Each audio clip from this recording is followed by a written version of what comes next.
सुबह के राम राम। हनुमान जन्मोत्सव की, प्रकटोत्सव की आपको हार्दिक शुभकामनाएं। मास्क पहन के हम सभी लगते हैं वानर सेना का एक हिस्सा, है ना? बिल्कुल। और यही जो हमारा अस्त्र शस्त्र हथियार बन चुका है, जो हमें इस महामारी से बिल्कुल निजात दिलाएगा और दिला रहा है।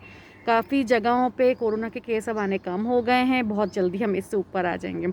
आइए हम आज बात करते हैं आधुनिक ज़माने की छुपी हुई शक्तियों को आगे लेके आने की, और वह आधुनिक ज़माने की जो ताकत है जो हमारे अंदर छुपा रखी है और जिसका हमें भी नहीं पता है। जैसे हनुमान जी भी अपनी शक्ति भूल गए थे और याद दिलवाने पर उन्हें सब कुछ याद आ गया था कि वो कितने ताकतवर हैं। उसी के चलते हम सब में वो शक्ति होना चाहिए जो हमारे पुराने समय से चली आ रही, जो हमारे रीति रिवाज हैं, और उनका उस ज़माने के हिसाब से एक अलग ही महत्व था जो कि बहुत ज़रूरी भी था। उसको हमने जो अदल बदल के मैनिपुलेट करके जिस प्रकार से आज भी हम चला रहे हैं, जिसकी आधुनिक ज़माने में बिल्कुल आवश्यकता नहीं है। देखिए, समय तो बदल गया है और हर बदलते समय के साथ में हर चीज़ की परिभाषा बदल जाती है। क्योंकि क्या आप जानते हैं कि वही समय है जो पहले था, जो आज भी है? बिल्कुल नहीं है ना।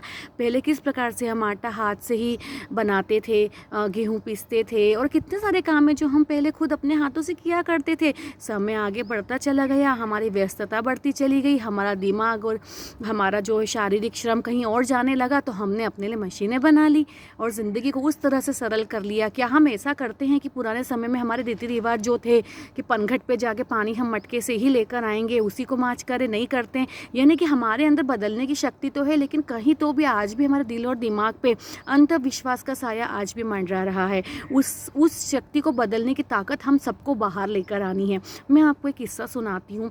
एक सहायिका है, वो बोलती है कि दीदी, मैं आपके घर में अभी किचन में काम करूँ या नहीं करूँ? मैं समझ गई थी, पर फिर भी मैंने उससे बुलवाना चाहा। मैंने बोला, क्या हुआ, क्यों नहीं कर सकती हो? बोलती, दीदी मुझे महीना आया हुआ है, तो मैं अपने घर पे भी पालती हूँ छुआछूत, तो मैं आपके घर भी पूछ लेती हूँ।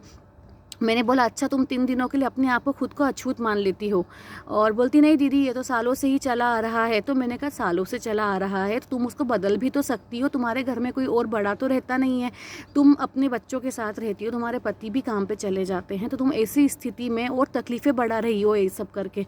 तुम जितनी इन बंधनों से ऊपर उठ जाओगी, हाँ ये बात अलग है कि तुम्हें बहुत तकलीफ़ हो रही है, तुम्हें बहुत पेट दर्द हो रहा है और तुम्हें आराम की ज़रूरत है, तब तुम अपने आप को लेट सकती हो, बैठ सकती हो। बट अगर तुम्हें कुछ नहीं हो रहा है और तुम अच्छी हो, वेल टू डू, तो तुम्हें क्या प्रॉब्लम है?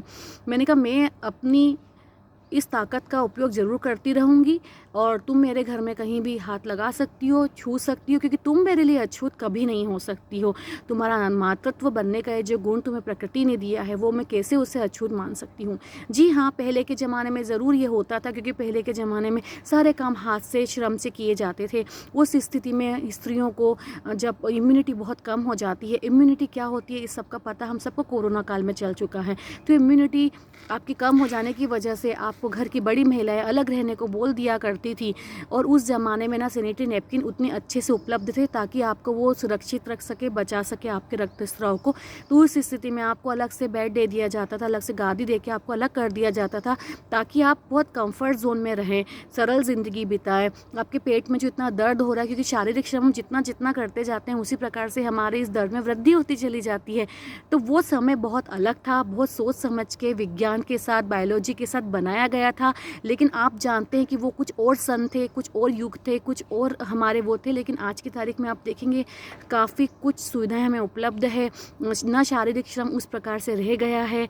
तो हम इन सब चीज़ों में अपनी ऊर्जा को व्यर्थ कर देते हैं, और आज भी हम उसी सोच में मंडरा रहे हैं, जबकि उसी सोच का उपयोग इन सोच से बाहर निकलकर हम काफ़ी अच्छे प्रोडक्टिव और कंस्ट्रक्टिव कार्यों के लिए कर सकते हैं। तो अपने अंदर के हनुमान जैसी ताकत को जगाए रखिए। हर बदलाव को, जो कि एक अच्छा बदलाव है, उसे इस दुनिया में लाने के लिए प्रयासरत रहिए। उसी प्रकार से जिस प्रकार से लंका को जलाकर श्री राम भगवान को मदद करते हुए पूरी वानर सेना ने हमारी सीता माता को जिस प्रकार से अयोध्या फिर से सुरक्षित भिजवाया था, उसी प्रकार से क्या हम हमारी महिलाओं को इस चंगुल से निकाल कर, हमारी उन महिलाओं को जो भोली भाली है, जिन्हें कुछ अपनी ताकत छुपा रखी, उनकी ताकत कहीं तो भी बाहर आई नहीं निकल के, क्या हम उनकी मदद कर सकते हैं? और हनुमान जयंती, प्रकटोत्सव और जन्मोत्सव की आपकी हार्दिक शुभकामनाएं। और उसी के चलते हुए आप अपने अंदर की ताकत को समझिए, पहचानिए और बाहर लाइए, ना कि उसे पुरानी रूढ़िवादिता, पुराने अंधविश्वास के दबाव में और उसे पेटी में बंद करके रख दीजिए। जय हिंद, वंदे मातरम।